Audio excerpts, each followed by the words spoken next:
السلام علیکم ورحمۃ اللہ. میں ایک نئی ویڈیو کے ساتھ حاضر ہوں. میں نے آئینے میں دیکھا میرا عکس تھا ہو بہو مجھ جیسا. میں اس میں محو ہو گیا. اس کی حرکات اور سکنات میری جیسی ہی تھی. میں آگے بڑھتا گیا، وہ آگے بڑھتا گیا. میں پیچھے ہٹا، وہ پیچھے ہٹ گیا. میں چھپ گیا، وہ چھپ گیا. یہ عجیب کھیل تھا. میں سوچتا کہ اصل میں کون ہے، آئینے کے اندر یا باہر؟ ایک اصل ہے، دوسرا عکس، اور اصل عکس کا عکس ہے. یہ سوچ بڑی اذیت ناک تھی. میں اس سے ہم کلام ہوا، وہ خاموش تھا. مجھے عجیب محسوس ہوا. عکس اصل سے مختلف معلوم ہوا. وہ ہمیشہ خاموش رہا اور میں ہمیشہ بولتا رہا. ایک دن میں نے اسے پوچھا، تم بولتے کیوں نہیں؟ وہ مسکرایا اور چپ رہا. کمرے میں سناٹا تھا. میں نے پھر سوال کیا، تم بولتے کیوں نہیں؟ اس نے کہا، میں بولوں گا تو تم برداشت نہ کر سکو گے. بس اتنا سن کر ہیبت طاری ہوگی، کپ کپی طاری ہوگی، اور پھر معلوم نہیں کیا ہوا. نہ معلوم میں آئینے میں سما گیا یا وہ آئینے سے باہر نکل آیا. بہرحال برداشت سے باہر تھا. جو ہوا سو ہوا. اس دن سے آئینہ ٹوٹ گیا. آئینے کی ضرورت بھی نہیں تھی. وہ اور میں ساتھ ساتھ تھے. اس دن سے مجھے ہر شے بدلی بدلی نظر آنے لگی. مشرق سے نکل کر مغرب میں ڈوبنے والا سورج یوں معلوم ہوا کہ یہ نہ کہیں سے نکلتا ہے نہ ڈوبتا ہے. ہر مقام بیک وقت مشرق بھی ہے اور مغرب بھی، اور ان مشارق و مغارب سے ماورا ایک کائنات ہے جہاں نہ دن ہے اور نہ رات، نہ ہونا ہے اور نہ ہونا. کیا یہ آئینہ ہے؟ نہیں، یہ آئینہ نہیں ہو سکتا. مجھے محسوس ہوا کہ میں ہر انسان کا حصہ ہوں اور ہر انسان میرا حصہ. میں ہر وجود میں ہوں موجود، اور ہر وجود موجود ہے مجھ میں. دنیا میں ہونے والے ہر جرم کی ذمہ داری مجھ پر ہے اور نیکی کا برم میرے ہی دم سے ہے.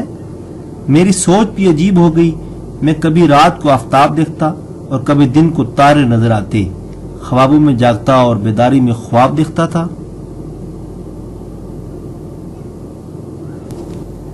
میں خود ہی آخری سوال ہوں اور خود ہی اس کا آخری جواب.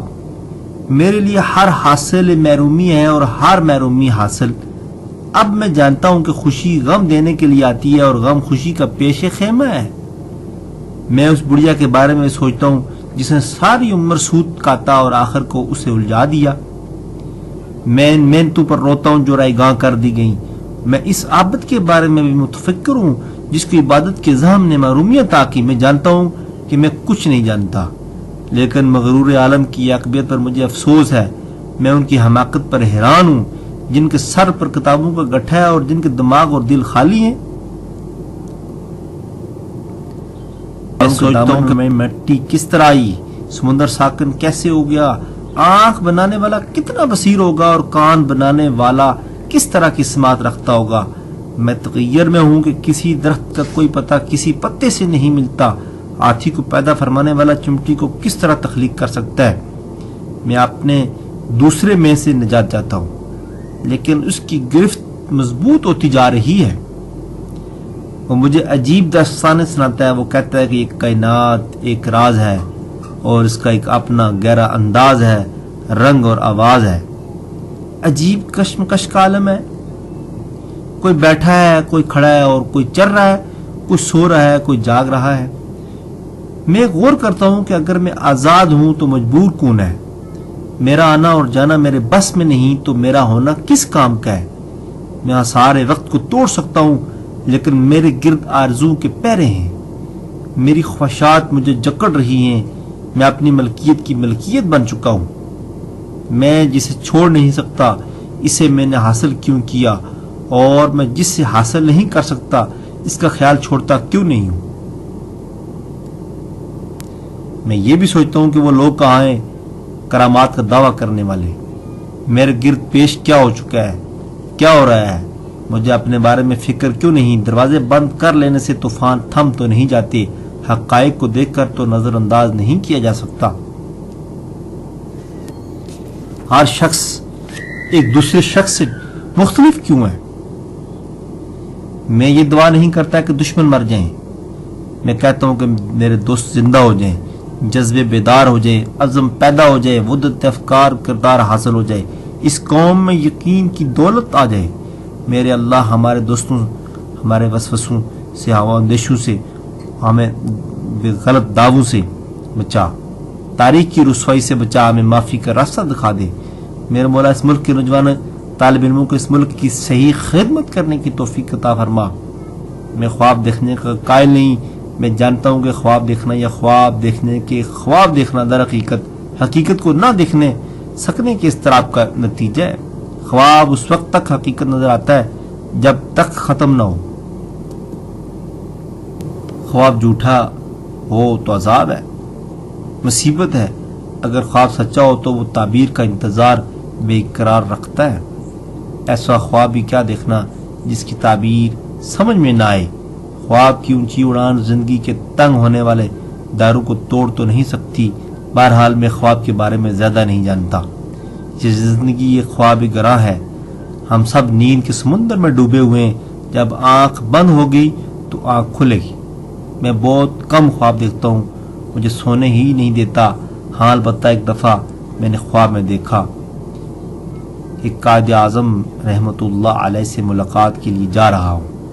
اچانک مجھے خیال آیا میں بہت سے سوالات کو جوابات کے حوالے سے پہچانتا ہوں، لیکن قائد اعظم رحمت اللہ علیہ نے مجھ سے کوئی سوال پوچھ لیا تو شاید میرے پاس کوئی جواب نہ ہو، میں ملاقات کیے بغیر واپس لوٹ آتا ہوں۔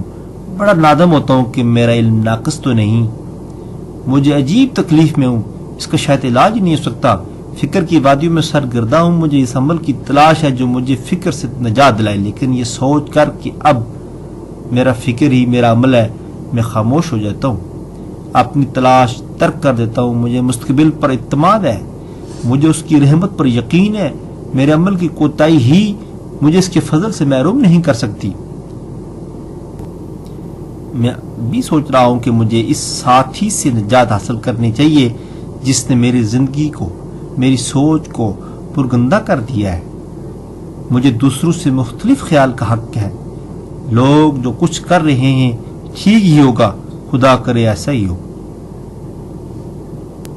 میں اپنے بارے میں بھی سوچتا ہوں، اور کبھی میں دن کو تارے اور رات کو شمس دیکھتا ہوں، کہیں میں غافل تو نہیں؟ اور مجھے اپنے مذہب پر یقین ہے، کامل ایمان ہے۔ یہ حق مجھے ملنا چاہیے۔ میں چاہتا ہوں کہ آئینے والے میں کو واپس بھیج دوں، لیکن کیسے؟ آئینہ تو ٹوٹ چکا ہے۔ ناظرین کرام، میں امید کرتا ہوں کہ آپ کو یہ میں والی بات پسند آئی ہوگی۔ یہ جناب واصف علی واصف صاحب کی کتاب دل دریا سمندر سے یہ تحریر لی گئی تھی۔ ناظرین کرام، میں امید کرتا ہوں کہ آپ میرے اس چینل کو لازمی سبسکرائب کریں گے اور اس میری بات کو لوگوں تک پہنچائیں گے۔ شاید کسی کو میری یہ بات سمجھ آ جائے کہ میں کیا کہنا چاہ رہا تھا۔ اسی کے ساتھ مجھے اجازت دیں، بہت بہت شکریہ، اللہ حافظ۔